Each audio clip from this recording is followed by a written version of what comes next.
नमस्कार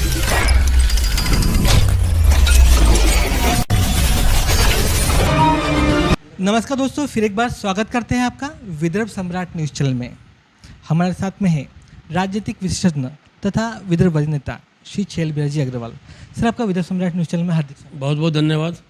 सर, कुछ ही दिन के बाद जैसे 18 जुलाई को जो राष्ट्रपति चुनाव होने वाले हैं, तो क्या बोलेंगे, राष्ट्रपति कैसा होना चाहिए? राष्ट्रपति का पद जो है देश का सर्वोच्च संवैधानिक पद होता है। राष्ट्रपति तीनों सेनाओं का जल थल नभ सर्वोच्च अधिकारी होता है, तीनों सेनाओं का। राष्ट्रपति का चयन राजनीति से परे हटके होना चाहिए। देश के पहले राष्ट्रपति जो बने थे डॉक्टर राजेंद्र प्रसाद, 10 साल तक भारत के राष्ट्रपति रहे, उनको पीएचडी प्राप्त थी। उसी प्रकार 5 साल डॉक्टर राधाकृष्णन रहे, जो पेशे से प्राध्यापक थे, उनको भी पीएचडी प्राप्त थी। उसके बाद राष्ट्रपति बने डॉक्टर जाकिर हुसैन, उनको भी पीएचडी प्राप्त थी। उसके बाद चौथे जो राष्ट्रपति बनने का मौका आया कांग्रेस सरकार जी केंद्र में, कांग्रेस ने राष्ट्रपति का उम्मीदवार बनाया था नीलम संजीवा रेड्डी को, और वीवी गिरी, वैरा गिरी, वेंकट गिरी, वो निर्दलीय खड़े हुए थे। तो इंदिरा गांधी का दिमाग क्या घुमा, उन्होंने वोटरों से अपील किया, विधायकों सांसदों से, कि आप लोग अपने अंतर मन की आवाज़ पे वोट डालिए, मेरे बोलने से वोट मत डालिए, आपका जो अंतर मन बोलता है उस पर वोट डालिए। उसका प्रभाव ऐसा हुआ कि कांग्रेस पार्टी के वोटरों ने कांग्रेस प्रत्यक्ष को वोट नहीं दिया और वीवी गिरी को वोट दिया। तो वीवी गिरी भारत के चौथे राष्ट्रपति चुने गए, कांग्रेस को उम्मीदवार नीलम संजीवा रेड्डी हार गए। इसी प्रकार जो है राजनीति का झुकाव होना चालू हो गया। राष्ट्रपति का जो पद है सत्ता पद की कठपुतली बनते गया, रबर स्टैम्प बनते गया। ऐसा नहीं होना चाहिए। अभी जो राष्ट्रपति के जो 2 उम्मीदवार आए हैं, तुम्हारे द्रौपदी मुर्मू और यशवंत सिन्हा विपक्ष के उम्मीदवार है और द्रौपदी मुर्मू एनडीए के उम्मीदवार है। तो यशवंत सिन्हा को जो उम्मीदवार दिया था ममता बनर्जी, तृणमूल कांग्रेस के जो नेता है, बंगाल के मुख्यमंत्री है, उन्होंने विपक्ष से सलाह मशवरा करके यशवंत सिन्हा को उम्मीदवार बनाया। बाद में एनडीए का उम्मीदवार बाद में आया, तो उसकी हालत ख़राब हो गई ममता बनर्जी को, क्योंकि एनडीए के जो उम्मीदवार थे द्रौपदी मुर्मू, ये आदिवासी और दलित है। ममता बनर्जी को लगा ये तो साला गलत हो गया, अगर पहले से एनडीए उम्मीदवार घोषित कर देता तो हम काहे के लिए उम्मीदवार उतारते यशवंत सिन्हा को, क्योंकि हमारे बंगाल में और तुम्हारे झारखंड में अधिकतर वोटर तो एससी है और आदिवासी है। तो ममता बनर्जी क्या बोल दिया यशवंत सिन्हा को, खुद के ही राष्ट्रपति के उम्मीदवार को, भैया बंगाल में नहीं आना, हमारे वोट खराब हो जाएंगे, आप बंगाल में नहीं आना। झारखंड के मुख्यमंत्री सोरेन ने बोल दिया आप झारखंड में नहीं आना। इस तरह की दुर्गति जिन्होंने खड़ा किया वो कर रहे हैं। एनडीए के जो उम्मीदवार हैं द्रौपदी मुर्मू वो भारी बहुमत से जीतेगी, लेकिन यशवंत सिन्हा जो उनसे कहीं भारी है, यशवंत सिन्हा भारत के विदेश मंत्री रह चुके हैं, भारत के वित्त मंत्री रह चुके हैं और अपने ज़माने में कलेक्टर रह चुके हैं, इतने विद्वान आदमी हैं। लेकिन उम्मीदवार उनका जो सत्ता पक्ष है उसको उम्मीदवार नहीं है, चुनाव वही जीतेगा जो सत्ता पक्ष है। इसलिए मैं चाहता हूँ राष्ट्रपति का चुनाव अंतरात्मा की आवाज़ पे होना चाहिए, या राष्ट्रपति का चुनाव सीधा जनता करे। ये जो उम्मीदवार ये करते, सांसद विधायक वो उम्मीदवार तय करते हैं ना, ये राजनीति से प्रेरित होता है, ये सब बंद हो जाना चाहिए। देश के सर्वोच्च पद का जो चयन हो है वो जनता ने करना चाहिए। अगले बार ऐसा होना चाहिए कि जनता राष्ट्रपति का चयन करे, ये निर्दलीय ये सांसद लोग नहीं करें, ऐसा होना चाहिए, ऐसा मैं मानता हूँ। सर, सुना है आप भी पहले कांग्रेसी थे, क्या बोलेंगे? 1995 में महाराष्ट्र में भारतीय जनता पार्टी शिवसेना युति की सरकार बनी। सरकार बनने के कुछ समय बाद में मेरे राजनीतिक गुरु लक्ष्मण राव मानकर गुरु जी का देहावसान हो गया।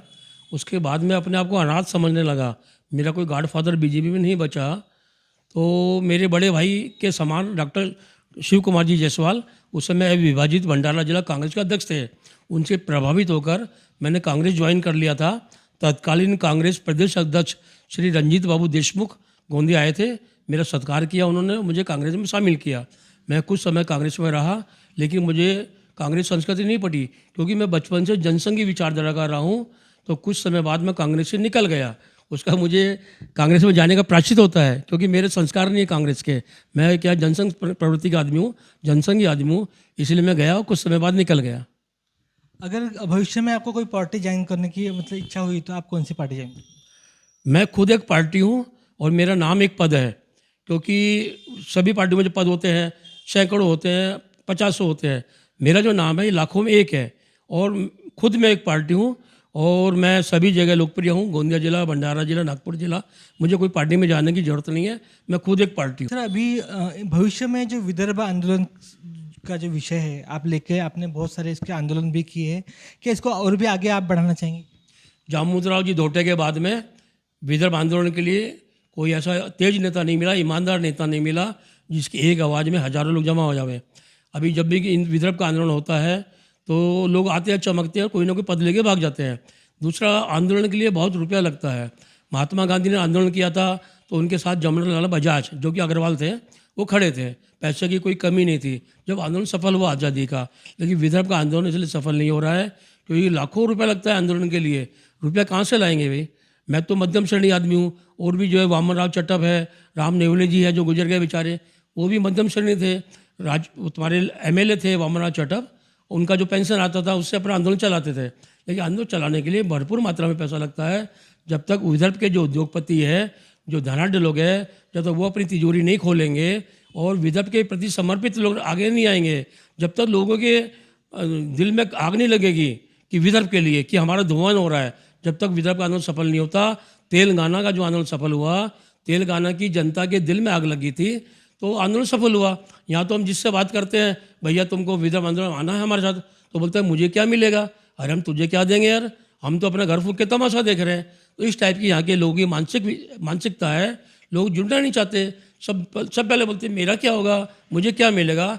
ऐसे विदर्भ नहीं बन सकता जब तक ईमानदार नेतृत्व तो नहीं आएगा।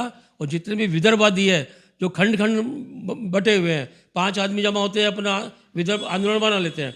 जब तक सब एक नहीं होंगे, सबके दिल में आग नहीं लगेगी, जब तक जनता नहीं जुड़ेगी। और कोई भी आंदोलन जब भी सक्सेस होता है जब जनता का आंदोलन बनता है। नेताओं का आंदोलन सफल नहीं होता, आंदोलन जनता के सफल होता है, ऐसा मेरा मानना है।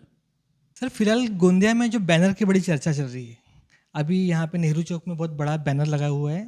फडणवीस साहब है, उनका जो बैनर है उसमें लिखा हुआ है कि देव मानुस करके।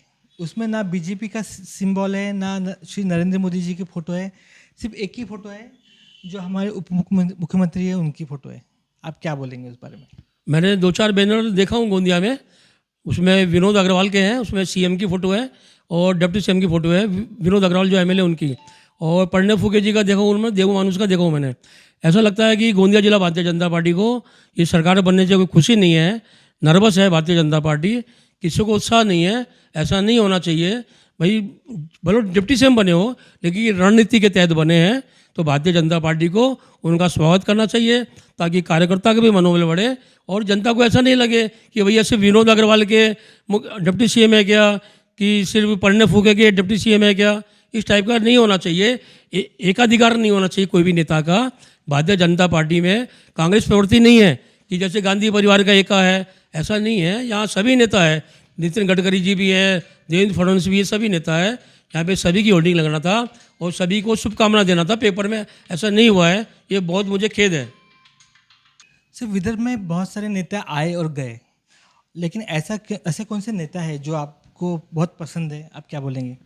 नागपुर के अहमद कादर बहुत अच्छे नेता है विदर्भ के, जामतुरा झोटे के साथी हैं, बहुत अच्छा आंदोलन चलाया उन्होंने। लेकिन बाकी नेता गोबर खा गए तो वो भी बेचारे नर्वस हो गए, इसलिए वो भी अभी आंदोलन से दूर हैं। अभी मेरे को उनका 2-3 बार फ़ोन आ गया कि अपन फिर से आंदोलन खड़ा करेंगे, मैंने उनको मंजूरी दिया हूँ। अगर वो अहमद कादर भाई मेरे साथ आते हैं तो हम 1 और 11 हो जाएंगे, हम दोनों सक्षम है नेतृत्व करने में। तो मैं उनको बहुत पसंद करता हूँ, अहमद कादर भाई को। सर, सुना है बिजली की दर फिर से बढ़ने वाले, क्या अभी गुवाहाटी में जो बागी आमदार गए थे उनका होटलों का खर्च इस रूप में जनता को चुकाना पड़ेगा? क्या बोलेंगे? पूरे देश में एक महाराष्ट्र ऐसा प्रदेश है जिसमें बिजली दर सबसे ज़्यादा है, लूटपाट मचा रखा है।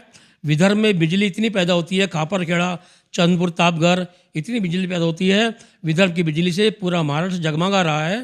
तो कम से कम विदर्भ की जनता को बिजली के बिल ज़्यादा नहीं भुगतना पड़े, ऐसा प्रयास करना चाहिए। एक तो बिजली बिल के अलावा समायोजन कर, अधिवार, ये अधिवार ऐसा मिला के जो बिल 5,000 का होता है उसको 6-6,500 कर दिया जाता है। मैं महाराष्ट्र विद्युत बोर्ड से अपील करता हूँ, महाराष्ट्र के ऊर्जा मंत्री अभी तो कोई नहीं है, आने वाले करता हूँ कि कम से कम विदर्भ में बिजली दर कम की जाए, क्योंकि विदर्भ तो बिजली पैदा करता है, जो पैदा करता है उससे तो रेट कम लेना चाहिए। लेकिन लूट खसोट मचा रखा है, बिजली बिल पे अधिभार, समायोजन कर, ये दुनिया भर के लगते हैं, ये सब बंद होना चाहिए। दूसरा, बिजली जो उत्पादन होना चाहिए, घर घर में सोलर लगना चाहिए। मेरे घर में भी सोलर लगा है, इससे क्या है मेरा बिल शून्य आता है। ऐसा क्या है कि घर घर में सोलर लगना चाहिए। सोलर से जो ऊर्जा मिलती है सूर्य से, सूर्य की गर्मी से बिजली पैदा होती है, तो ये निःशुल्क मिलती है अपने को। एक बार लागत लगती है 5-7 लाख की। इसमें क्या है, सरकार का काम है उनको किस्तों में पैसा लेवे, सरकार उनको बैंकों से पैसा दिलावे सोलर लगाने के लिए, हर घर में सोलर लगे, इससे बिजली की किल्लत भी कम होगी और बिजली का बिल भी कम आएगा, मेरा ऐसा मानना है। सर, कहीं ना कहीं आपको यह नहीं लगता है कि विदर्भ की बिजली गुजरात की ओर जा रही है? विदर्भ का विकास ही उस तरह से गुजरात की ओर जा रहा है। जहाँ भी रेट ज़्यादा मिलता है, ज़्यादातर तो गुजरात जा रही है, कर्नाटक जा रही है।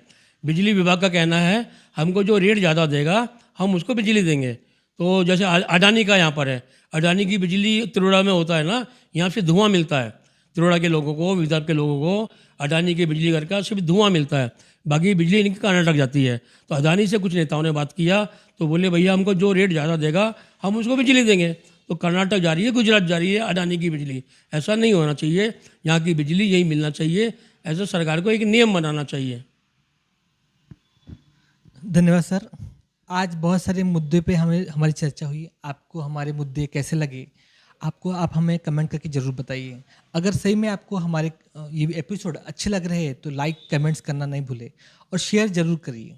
देखते रहिए विदर्भ का नंबर 1 चैनल विदर्भ सम्राट।